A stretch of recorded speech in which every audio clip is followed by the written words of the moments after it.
అంచి దింపు దింపు. ఇదిగో లక్ష్మణ అక్కడ వెళ్ళు. అక్క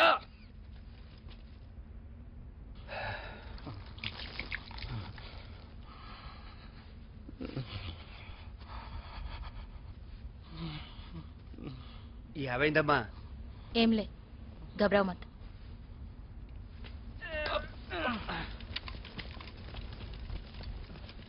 పెద్దన్న పరిస్థితి వస్తా ఉంటే బేస్ క్యాంప్కి వెళ్ళేదాకా కూడా తట్టుకునేట్లేడన్నా.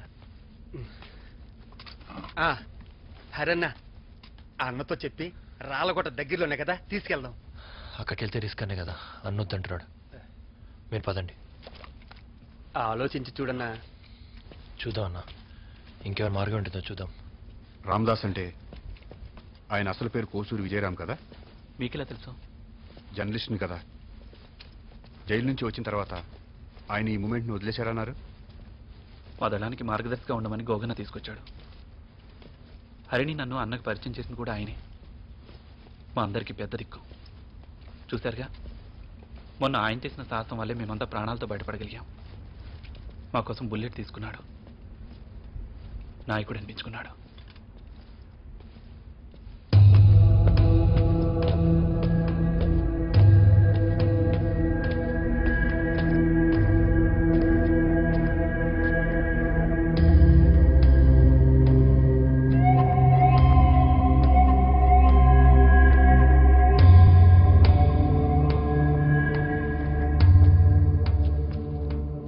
రెస్ట్ తీసుకుందాం. 10 నిమిషాలు ఆగుదాం.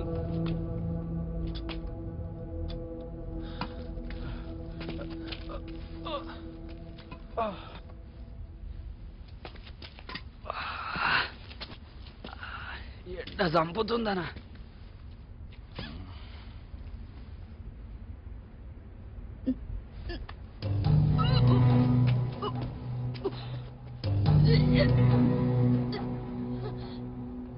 అక్క నీళ్ళు.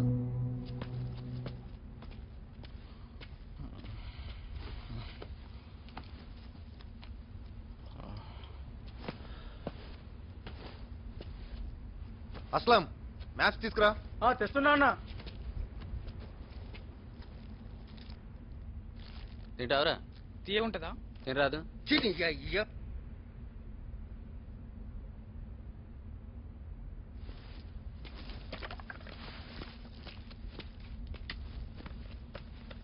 చాక్లెట్ వద్దు. తీసుకో. ఏమైంది? మళ్ళీ నీళ్ళు వస్తుంది. పాపం, ఇది 3వ సారి.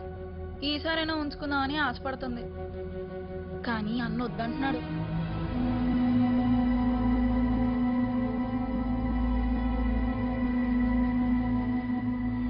ఇప్పుడు మనం ఈ పాయింట్లో ఉన్నాం.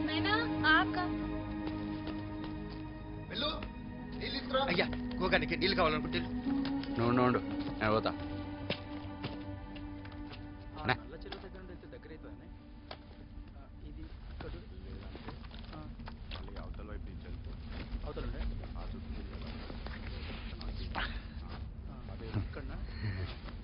ఇక బయలుదేరదాం చెప్పు.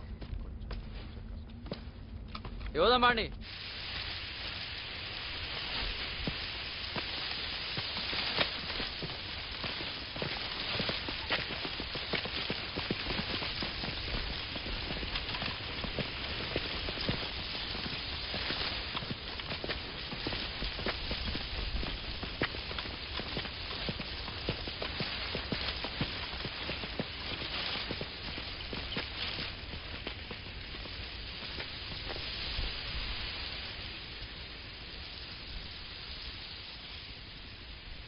బిల్లు ఏమైంది?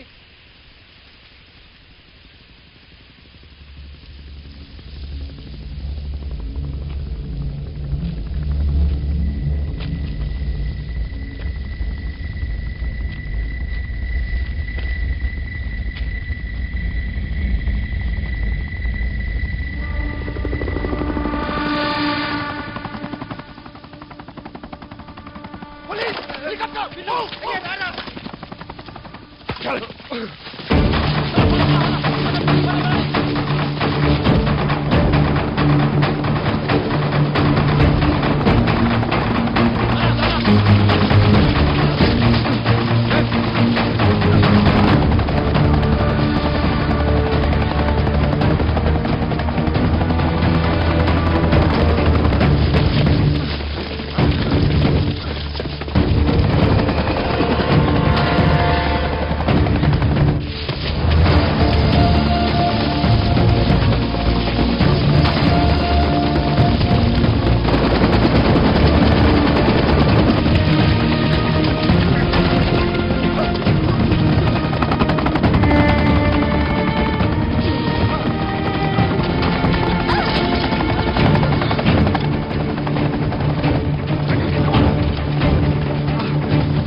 यहाँ लेके ना इधर అంజీ జాగ్రత్త ఇక్కడ ఉంచండి ఇక్కడ इधर ఊడ్చుకోనా నీకేం కదన్నా మారింటి లేకపోతున్నాను నా వల్ల కావట్లేదు जल्दी కాటన్ देना अरे रे बुलेट కదలది ట్రేడింగ్ అవతలేదు మరి ఎట్లా मेरे हाथ में कुछ नहीं जल्दी हॉस्पिटल की తీసుకుపోవాలా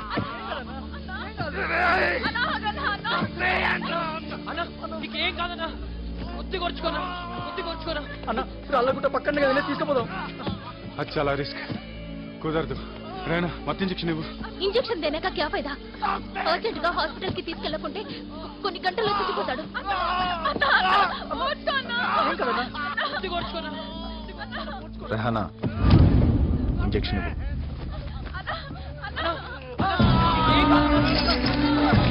ये क्या हुआ पूरा टूट गया ఇంజెక్షన్ బాటిల్స్ అన్ని పగిలిపోయాయి బ్రేక్ చేయాలా అక్క నా దగ్గర ఉంటుందక్క ఇంజక్షన్ అన్నా చేతులు కట్టుకోండి కదలకుండా పట్టుకోండి అన్నా గట్టి కట్టుకోండి ఏం కదన్నా అయిపోయిందన్నా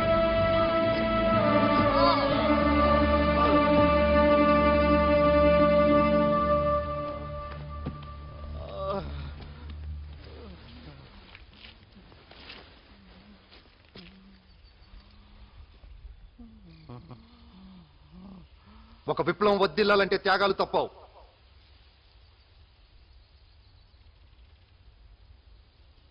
మొట్టమొదటిసారి రామన్నను కలిసినప్పుడు ఆయన నాతో అన్నమాట,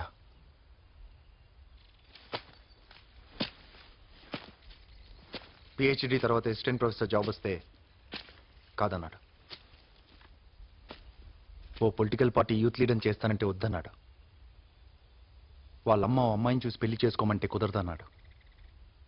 నాకు విప్లవం ముఖ్యం, సొసైటీని మార్చడమే నా లక్ష్యం అని అన్నీ వదిలి విప్లవకారుడయ్యాడు.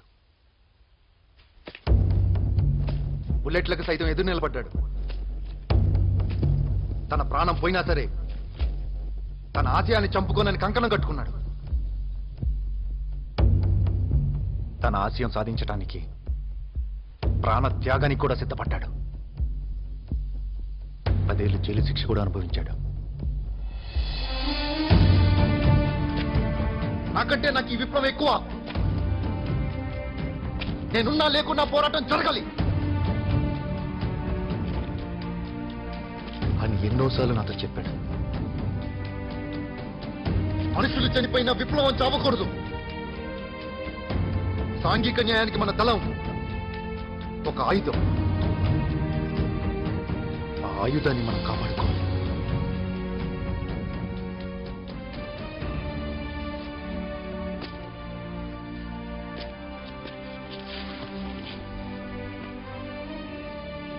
నా గురువు, నా దైవం మన రామన్న. ఈరోజు ఆయన ప్రాణాలు నేను కాపాడుకోలేకపోతున్నాను. ఆయన కోరిక ప్రకారం ఆయన్ని బాధ నుంచి తప్పించాలంటే మీ అందరి పర్మిషన్ కావాలి.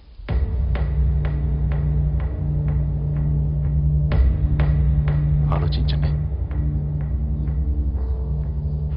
మత్తు దిగిన తర్వాత ఆయన బాధతో చావడం మంచిదా, లేక మత్తులో ఉండగానే ప్రశాంతంగా చావడం మంచిదా?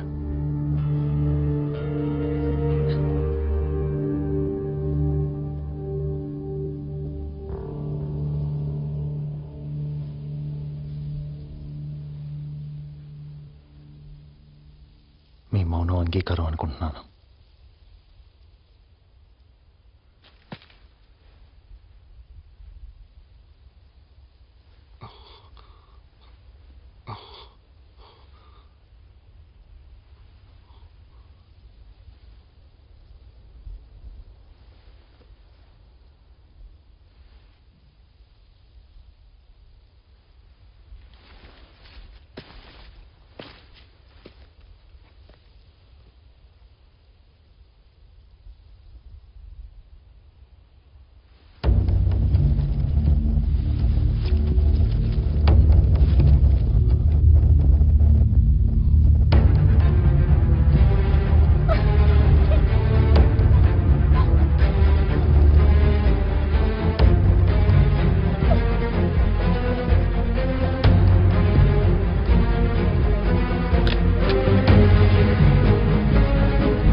ఏంటిది? ఆయన మీ గురువు. మీ గురువునే చంపుతారా?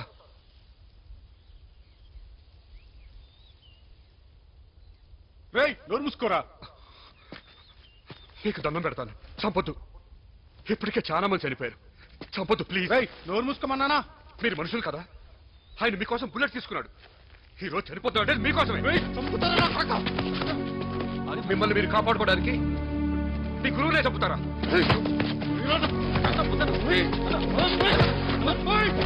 ఆయన చంపదు.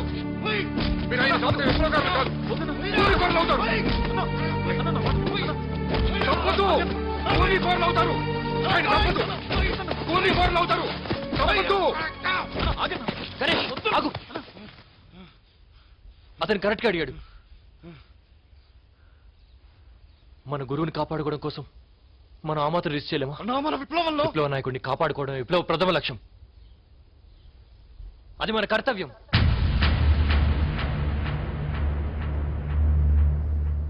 ఇది కనుక జరిగిందంటే జీవితాంతం మనల్ని మనం క్షమించుకోలేం. చెప్పండి, మనం జీవితాంతం బాధపడదామా లేదా మన గురువుని కాపాడుకుందామా? కాపాడుకుందాం. కాపాడుకుందామన్నా. కాపాడుకుందాం.